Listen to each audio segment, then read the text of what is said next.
Good morning students, class 4 lesson अपना चल रहा था 5th doctor APJ Abdul Kalam, जिसको आपने मैंने बता दिया था कि उनकी शिक्षा दीक्षा कहाँ हुई, वो पायलट नहीं बन सके थे। ये बातें मैंने सब कुछ आपको बताई थी। आगे बढ़ते हैं। अब देखो, जब उन्होंने पायलट बनना छोड़ दिया था, क्योंकि वे 9वें स्थान पर पहुंचे थे, इसलिए वो पायलट नहीं बन सके थे। पहले अब्दुल कलाम का पायलट बनने का ही, लड़ाकू विमान चलाने का, पायलट बनने का शौक था, लेकिन वो उसमें पीछे रह गए थे। उसके बाद उन्होंने सन 62 ईस्वी में भारतीय अंतरिक्ष अनुसंधान संगठन से जुड़ा और मैंने परियोजना महानिदेशक का पद संभाला। अब क्या करें, उन्होंने 1962 में भारतीय अंतरिक्ष अनुसंधान संगठन से वो जुड़ गए और परियोजना महानिदेशक का पद संभाल लिया। भारत का पहला स्वदेशी उपग्रह प्रक्षेपास्त्र, जिसको अपन SVL तृतीय बनाया, पृथ्वी और अग्नि जैसे प्रक्षेपास्त्र स्वदेशी तकनीकी से बनाए। अब क्या, वहाँ पे जब भारतीय अंतरिक्ष अनुसंधान में वो बने बैठे पदभार संभाला, तो उन्होंने सबसे पहले SVL तृतीय, फिर पृथ्वी, फिर अग्नि जैसे बहुत सारे स्वदेशी प्रक्षेपास्त्र मिसाइलें, जिसको अपन क्या बोलते हैं, प्रक्षेपास्त्र को अपन क्या बोलते हैं, मिसाइल। तो बहुत से मिसाइलें बनाई। उन मिसाइलों में कौन कौन सी थे? पृथ्वी थी, अग्नि थी, SVL तृतीय भी थी, जैसे बहुत स्वदेशी मिसाइलें बनाई। अपने देश को अंतर्राष्ट्रीय अंतरिक्ष क्लब का सदस्य बनवाने का जो स्वप्न मैंने देखा था वह पूर्ण हुआ। तो इस प्रकार डॉक्टर अब्दुल कलाम क्या कह रहे हैं कि मैंने अपने देश को अंतर्राष्ट्रीय स्तर पर अंतरिक्ष क्लब का सदस्य बनवाने का जो सपना देखा था वो पूरा हुआ। पोखरण में परमाणु परीक्षण करके भारत ने परमाणु शक्ति संपन्न राष्ट्रों में अपनी जगह बनाई और डॉक्टर अब्दुल कलाम के सामने ही उन्होंने पोखरण में, जो अपने रामदेव अपन जाते हैं जैसलमेर, उधर पोखरण है, वहाँ पे उन्होंने परमाणु परीक्षण करा और परमाणु परीक्षण करके भारत में ने परमाणु शक्ति संपन्न राष्ट्रों में अपनी भी जगह बनाई। अपने देश का सर्वशक्ति संपन्न बनाने का मेरा ये सपना पूरा हुआ। समय के साथ मेरी जिम्मेदारियां बढ़ी।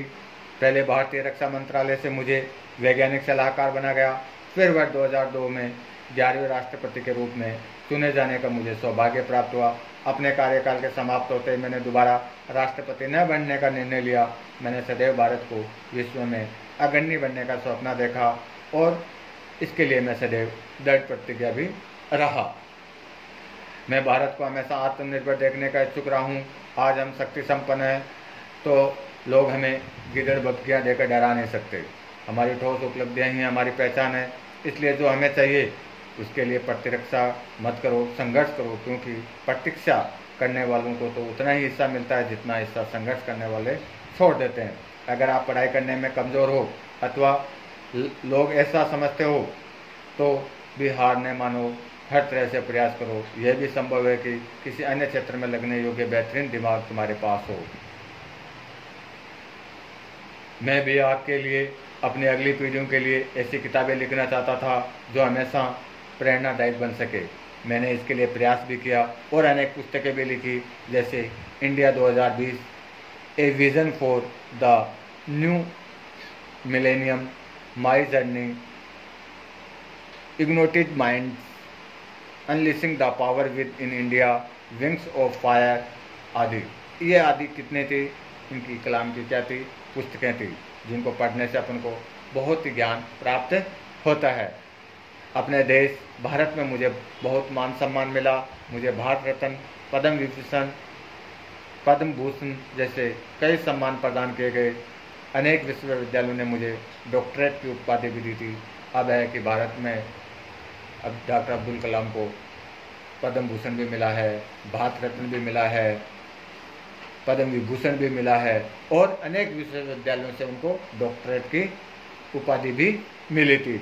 बच्चों, संगीत में मुझे विशेष रुचि है। मुझे कर्नाटक भक्ति संगीत सुनना बहुत अच्छा लगता था। कभी कभी वैनिक वाद्य बजाता हूँ। बचपन से ही अपने देश की मिली जुली संस्कृति से ही मुझे बहुत प्रेम रहा है। मैंने गीता का अध्ययन मनन पूरे मनोयोग से किया। बच्चों से अपने विचारों का आदान प्रदान करना मुझे सदैव भाता रहा। मैं सभी बातों से यही कहना चाहता हूँ कि आत्मविश्वास और कर्मठता हमारी असफलता की जड़ से मिटाने के लिए परम आवश्यक औषधियाँ है। जय हिंद। ये अब्दुल कलाम का लेसन था, उन्होंने अपने विचार व्यक्त करे, जो आपको मैंने लेसन के माध्यम से बताए कि एक छोटा सा गरीब परिवार से निकलकर आखिर में राष्ट्रपति बने, वैज्ञानिक भी बने, और हमको परमाणु शक्ति में भी उनके राष्ट्र संपन्न जो राष्ट्र है उनके बराबर भी लाकर खड़ा करा। उन्होंने कई पुस्तकें भी लिखी, जिनमें से अच्छी अच्छी पुस्तकों का यहाँ पे उल्लेख भी किया है, जैसे इंडिया 2020, नहीं क्या, wings of fire, my journey, ignited minds. तो ऐसी बहुत सी उन्होंने पुस्तकें भी लिखी। उन्होंने कहा ये पुस्तकें आपको पढ़नी चाहिए।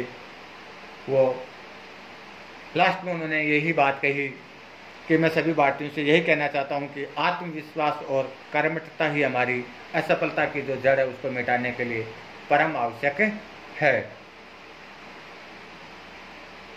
तो ये अपना अब्दुल कलाम जी का परिचय था। उन्होंने अपने बारे में बताया कि मैं एक गरीब परिवार से जन्मा और मैंने बहुत सारे कष्ट देखे, फिर भी मैं एक राष्ट्रपति तक पहुंच सकता हूं, मेरे में इतनी काबिलियत थी। ऐसे आप भी के अंदर ऐसे विचार होने चाहिए। ज़रूरी नहीं है कि आपको हर चीज़ सुख सुविधा मिले तो ही आपको पढ़ाई करो। ये कलाम नहीं कहना चाहते थे कि आपके पास सुख सुविधा नहीं है तो भी आप कड़ी मेहनत करके भी आप सफलता पा सकते हो। ठीक है, इसके क्वेश्चन आंसर मैं कराऊंगा। धन्यवाद।